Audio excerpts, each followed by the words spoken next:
समझ लीजिए कि बड़े अकल और सोच विचार के बाद ये बता रहा हूँ आपको और शेयर कर रहा हूँ आपके व्यूअर्स के साथ कि ये अमेरिका और इजराइल की जंग ईरान के खिलाफ नहीं है।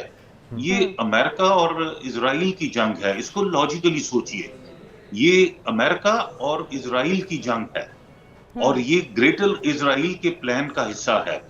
आप उसको नक्शे को उठाकर देखिए, ग्रेटर इजराइल जी ग्रेटर इजराइल के नक्शे में जितने अरब ममालिक हैं, जितने इस्लामी ममालिक हैं, उनको ओवरलैप करके देखिए। उन तमाम ममालिक में अमेरिका के अड्डे मौजूद हैं। देखिए, ये जो आपका क्वेश्चन है बहुत वैलिड और बहुत सेंसिटिव क्वेश्चन भी है।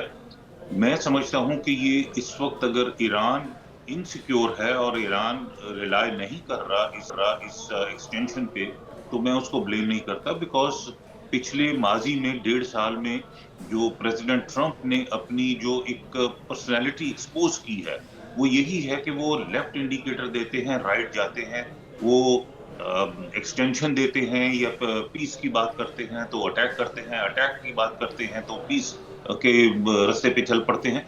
उन पे 100% रिलाय नहीं किया जा सकता। और ये this is a very very unfortunate thing कि the only super power of the world, उनका प्रेसिडेंट अगर उनकी पर्सनालिटी इस तरह की है कि दुनिया का कोई मुल्क उन पे रिलाय नहीं कर सकता, ट्रस्ट नहीं कर सकता। तो मैं समझता हूं कि ईरान इस मामले में बिल्कुल दुरुस्त है, लेकिन ईरान को भी इस वक्त बहुत सेंसिटिव और बहुत अकल और शऊर का मुजाहरा करना चाहिए। क्योंकि देखें, इस वक्त बहुत सारे लोग, और मैं भी समझता हूं कि इखलाकी तौर पे, मैं मिलिटरीली नहीं, मैं इखलाकी तौर पे समझता हूं कि इखलाकी तौर पे ये जंग ईरान ने जीत ली है। उन्होंने एक चीज शो कर दी है कि वो एज ए कॉम, एज ए नेशन, वो इस एग्रेशन के खिलाफ बड़े स्ट्रांगली खड़े हुए हैं।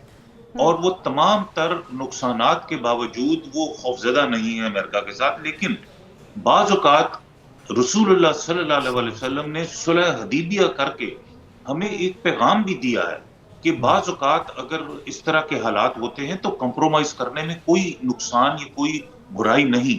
और मैं समझता हूं कि इस वक्त ईरान के लिए जो मोर सेंसिबल अप्रोच वुड बी कि वो एक जो है एक दरमियानी रास्ता को इस तरह का निकालें कि इनॉय ना करें अमेरिका को। देखें, लाइक इट और not, America is the ultimate super power इस वक्त।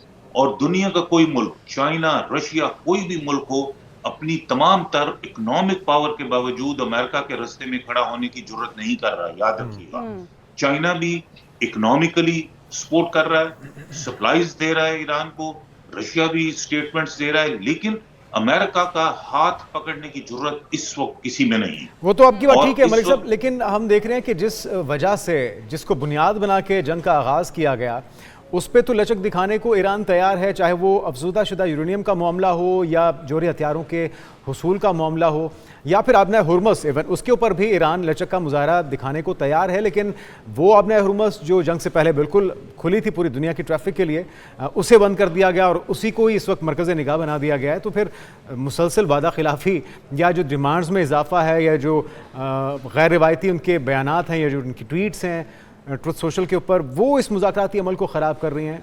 इसको अगर ठीक ना किया गया तो बात आगे कैसे बढ़ेगी फिर? Another very interesting question. Thank you. लेकिन देखिए, मैं कुछ रोज से बार बार ये चीज रिपीट कर रहा हूं और मैं बड़े ये समझ लीजिए कि बड़े अकल और सोच विचार के बाद ये बता रहा हूं आपको और शेयर कर रहा हूं आपके व्यूअर्स के साथ कि ये अमेरिका और इजराइल की जंग ईरान के खिलाफ नहीं है। ये अमेरिका और इजराइल की जंग है। इसको लॉजिकली सोचिए, ये अमेरिका और इजराइल की जंग है और ये ग्रेटर इजराइल के प्लान का हिस्सा है। आप उसको नक्शे को उठाकर देखिए, ग्रेटर इजराइल ग्रेटर इजराइल के नक्शे में जितने अरब ममालिक हैं, जितने इस्लामी ममालिक हैं, उनको ओवरलैप करके देखिए। उन तमाम ममालिक में अमेरिका के अड्डे मौजूद हैं। अमेरिका के अड्डों की, अमेरिका की फौज की मौजूदगी में ग्रेटर इजराइल का ये मंसूबा किस तरह कामयाब होगा? जब तक कि आप अमेरिका को वहां से, उन अरब ममालिक से ना निकालेंगे, उनको रिफिल करने के लिए इजराइल वहां पे एंटर नहीं हो सकता। अब इजराइल ने एज ए रिप्लेसमेंट पावर उन तमाम अरब ममालिक के साथ अपने ताल्लुकात बनाए हैं। لیکن وہ اس وقت تک ان ممالک میں اپنے قدم نہیں جما سکتا جب تک امریکہ وہاں سے نہ نکلے. اور امریکہ وہاں سے کیسے نکلے گا؟ جب امریکہ کو ایک ویتنام اور کوریا جیسی لمبی اور طویل اور فائنینشلی تباہ کرنے والی جنگ میں الجھایا جائے گا. اور یہ جنگ میں الجھانے کا جو ایک پروسیس ہے، جو پلان ہے، یہ اسرائیل کا پلان ہے. اور یہ قطن بھی، یہ میں آپ کو بار بار بتا رہا ہوں کہ یہ قطن امریکہ کی جنگ نہیں. آپ نے پچھلے چند روز میں پریزیڈنٹ ٹرمپ کے بیانات بھی سنے.